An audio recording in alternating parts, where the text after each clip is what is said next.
నమస్కారం. వివిధ సంప్రదాయ రీతుల వైభవాన్ని సగర్వంగా చాటుతున్న సంప్రదాయం కార్యక్రమానికి స్వాగతం, శుభస్వాగతం.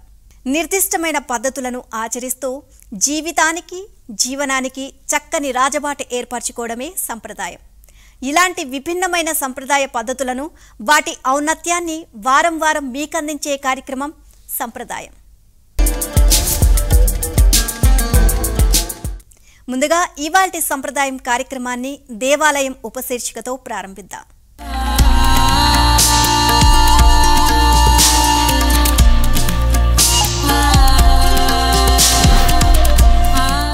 దేవాలయాలను మనం రెండు వర్గాలుగా చెప్పుకోవచ్చు.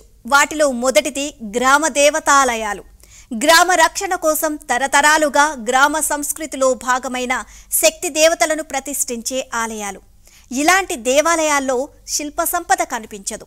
ఇక రెండవ రకం దేవాలయాలు శిష్ట దేవతాలయాలుగా వర్గీకరించబడ్డాయి. ఆగమ శాస్త్రానుసారం నిర్మించబడే ఈ ఆలయాల్లో శిష్ట దేవతలు కొలువై ఉంటారు. ఇలా వర్గీకరించబడ్డ ఎన్నో ఆలయాలను దేవాలయం ప్రతి వారం మీ ముందుకు తీసుకొస్తుంది. ఇవాల్టి కార్యక్రమంలో మాదాపూర్లో కొలువై ఉన్న అర్ధనారీశ్వర దేవాలయాన్ని సందర్శించబోతున్నాం.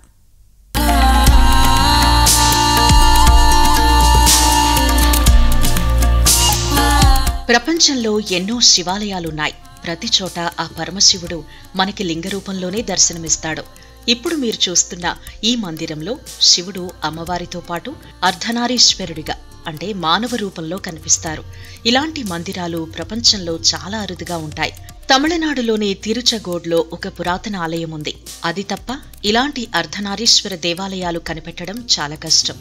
ఈ ఆలయాన్ని నిర్మించిన మహిపాల్ యాదవ్, మాధవి దంపతులు ఈ ఆలయాన్ని నిర్మించే ముందు తిరుచనగూడ ఆలయాన్ని కూడా సందర్శించి అక్కడి నుంచి కొంత సమాచారాన్ని కూడా సేకరించారట. ఈ ఆలయం హైదరాబాద్ హైటెక్ సిటీ దగ్గర కొత్తగూడలో హైటెక్స్ ఎగ్జిబిషన్ సెంటర్ పక్కనే ఉంటుంది. Temple architecture is very good actually. Like ఇక్కడ ఉన్న టెంపుల్స్లో చాలా యూనిక్ ఉంది. లైక్ చూస్తే కలర్ కాంబినేషన్స్ కూడా మొత్తం బ్లాక్ శివుడిని రిప్రజెంట్ చేస్తూ ఉన్నాయి. అండ్ ది ఆర్కిటెక్చర్ బయట కూడా అన్నిటి దగ్గర యూ కెన్ సీ త్రిశూలం ఉంది, డోల్ ఉంది, అలా డిఫరెంట్ మొత్తం శివుడికి రిలేటెడ్ ఉంది. అండ్ ఇలాంటిది ఎక్కడ లేదు. ఇలాంటి ఐడల్ అసలు ఏషియాలోనే ఫస్ట్ అనుకుంటా. హాఫ్ ఉండే ఐడల్ ఇప్పటివరకు అయితే మేము చూడలేదు. ఫస్ట్ టైం వస్తున్నాం ఈ టెంపుల్. ఇంత బిజీ ఏరియాలో ఇంత ప్రశాంతంగా బాగుంది టెంపుల్. చాలా చుట్టుపక్కల ఇంత బిజీ ఉన్నా ఇంత బాగుందంటే చాలా బాగుంది. వాతావరణం, టెంపుల్ అంత బాగుంది.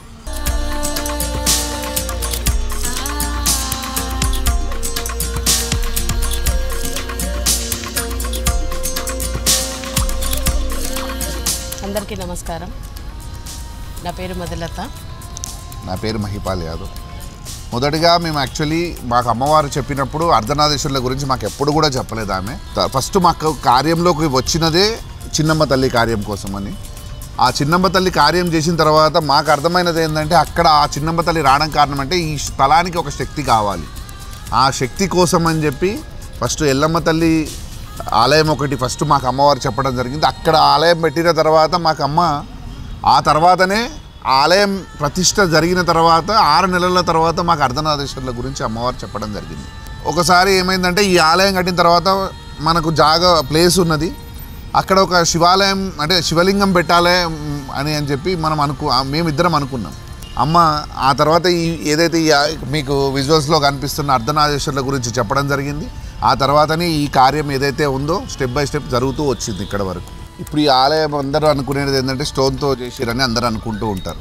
కానీ ఈ ఆలయం మొత్తం కూడా అంతా మేము కాంక్రీట్తో చేసిందే. ఇక్కడ ప్రతిదీ డిజైన్ కూడా తను చేసినాయే. ప్రతిదీ ఎక్కడ ఏ డిజైన్ ఎక్కడికి రావాలి, ఏ బొమ్మ ఎక్కడ రావాలి, గోపురం పైన బొమ్మలు ఎట్లా రావాలి, కలర్ ఎలా రావాలి, ఈ డిజైన్స్ అనేది ఎలా రావాలి, ఏ దేవుడు ఎక్కడ ఉండాలి అనేది ప్రతిదీ కూడా ఇక్కడ చేసిందంతా కూడా తనే. ఇక్కడ మేస్త్రి ఉన్న ప్రతిదీ పెయింటింగ్స్ అయినా ఇప్పుడు డోర్ పైన బొమ్మలు ఉన్నాయి, ఆ కాన్సెప్ట్ కూడా ప్రతిదీ కూడా ఆమెదే. ప్రతిదీ ఎక్కడ ఏదైనా సరే అక్కడ శ్రీచక్రం రావాలన్నా ఆమెనే చెప్పింది.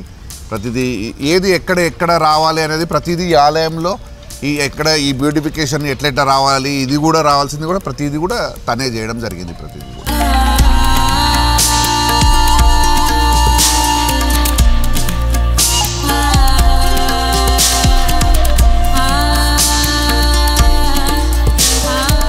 ఇక్కడ ధ్వజస్తంభాలు ఏకశిలలో ఉంటాయి. సో ఇక్కడ ఏకశిలలో ఉండే ధ్వజస్తంభాలు ప్రతిదీ కూడా యాక్చువల్లీ ఏదైనా దైవానికి కట్టెతో పూర్వకాలంలో పెట్టేటోళ్ళు ధ్వజస్తంభాలు. ఎందుకంటే అప్పట్లో ఎక్విప్మెంట్ ఉండేది కాదు. ఇంత పెద్ద స్టోన్ని అంత పెద్ద హైట్ని తెచ్చి పెట్టాలంటే ఎక్విప్మెంట్ ఉండేది కాదు కాబట్టి అప్పట్లో వాళ్ళు కట్టెతో పెట్టి నిలబెట్టి 100 సంవత్సరాలకు ఒకసారి ఆ కట్టెని మారుస్తూ ఉంటారు. ఇప్పటికైనా మారుస్తూ ఉంటారు. మన తిరుపతిలో కూడా మార్చిరు. సో అందుకోసం ఏదైనా కానీ రాతి రూపంలోనే దేవుడు అనేది దాంట్లోనే ఉంటుందని చెప్పి ప్రతిదీ అంటే శాస్త్రాల ప్రకారంగా అదే ఉంది. అందుకోసం కానీ ఆ స్టోనే మేము ఇక్కడ పెట్టేయాలి. అది కూడా ఇంత పెద్ద స్టోన్ మేము అనుకోలేదు అవుతుందని చెప్పి చాలా టెన్షన్లో ఉండే, కానీ అది కూడా మా పెద్దమ్మ తల్లి తీసుకొచ్చి కూర్చోబెట్టేసినామే అంతే. ఈ యాగశాల అనేది చాలా అత్యంత పవర్ఫుల్. ఎందుకంటే ఇప్పుడు మీ అందరికీ కామాఖ్యకి వెళ్తూ ఉంటారు ప్రతి ఒక్కరు. అక్కడ కామాఖ్యలో అమ్మవారి స్వరూపమే ఆ యోని రూపం. అందుకోసం కానీ ఆ యోని ఆకారం వచ్చేసి అమ్మవారిది, లోపల అగ్ని వచ్చేసి శివయ్య. సో అందుకోసం కానీ ఆ యోని ఆకారం ఆ ఆకారంలో అక్కడ పూజలు చేస్తూ ఉంటాం ఈ ఆలయంలో. ఈ ఆలయంలో ఏ పూజ అయినా ఆ ఒక్క దాంతోటే ఈ పూజలు జరుగుతూ వచ్చినాయి ముందు నుంచి కూడా. ఇక్కడ నవశక్తి స్థాపన చేయడం జరిగింది 3 గుడులకు సంబంధించింది. ఒక్కొక్క ప్రదర్శన ఒక్కొక్క శక్తి పేరు చెప్తూ ప్రదర్శనలు చేస్తే మీరు ఏదైతే 9 ప్రదర్శనలు చేస్తే ఆ 9 ప్రదర్శనలకు కూడా ఒక్కొక్క శక్తి పేరు చెప్తూ చేయాలి. ఏదైనా మీ కోరికలు ఉంటే ఖచ్చితంగా నెరవేరుతాయి. సృష్టిలో అవి మంచి కోరికలు ఉంటే ఖచ్చితంగా నెరవేరుతాయి. సో ఇక్కడ చాలామందికి పిల్లలు కాని వాళ్ళకైనా పెళ్ళిళ్ళు కాని వాళ్ళకైనా ఇంకా వేరే ఇతర కోరికలు కూడా చాలామందికి చాలా మంచి జరగడం జరిగింది. ఇక్కడ మీకు ఒక చిన్న విషయం చెప్తాను. 90% ఎవరైతే పిల్లలు కాని వాళ్ళకు ఇక్కడ మొక్కుకుంటే 90% అమ్మాయిలే పుట్టిరు ఇక్కడ. ఎందుకంటే మాకు అర్థమైంది ఏంటంటే ఆ శక్తి వాళ్ళకి వరం ఇచ్చి వాళ్ళ ఇంట్లోకి వెళ్ళి ఆ అమ్మాయి 90% అమ్మాయిలే పుడుతున్నారు వాళ్ళు. అంటే ఇక్కడ శక్తి ఆలయం, శక్తే ముఖ్యం కాబట్టి ఈ సృష్టికి శక్తే ముఖ్యం కాబట్టి ఖచ్చితంగా ఆ శక్తి స్వరూపాలే చాలా మటుకు ఇక్కడ పుట్టడం జరుగుతుంది. మాకు ఎలా తెలుసు 90% వాళ్ళు వస్తున్నారంటే వాళ్ళు మళ్ళీ దర్శనానికి వస్తారు. వచ్చినప్పుడు మాకు చెప్తూ ఉంటారు. ఇక్కడ ఈ ఆలయంలో మేము ఎటువంటి డొనేషన్లు ఇప్పటివరకు ఎవరి దగ్గర తీసుకోలేదు. మాకు అమ్మవారు ఇచ్చిన ఆదేశం. ఇది గర్వంతో చెప్పట్లేదు. సహస్ర కలశాభిషేకం ఉంటుంది, కుంభాభిషేకం ఉంటుంది. వాళ్ళిద్దరికి నిజరూప దర్శనం సంవత్సరానికి ఒకసారి ఉంటుంది ఈ ఆలయంలో. ఆ నిజరూప దర్శనము, అభిషేకము ఆ సంవత్సరంలో ఒకటేసారి ఉంటుంది. మళ్ళీ ఈసారి మిస్ అయితే మళ్ళీ శివరాత్రికే ఉంటుంది. కాబట్టి ఎవరైనా భక్తులు రావాలనుకుంటే ఆ శివరాత్రి తర్వాత రోజు పొద్దున 7 గంటలకు మొదలవుతుంది అభిషేకము. మీరు మహా అభిషేకం ఉంటుంది. ఎవరైనా వచ్చినా అందరు వచ్చి చూడాల్సిందిగా కోరుతున్నాం.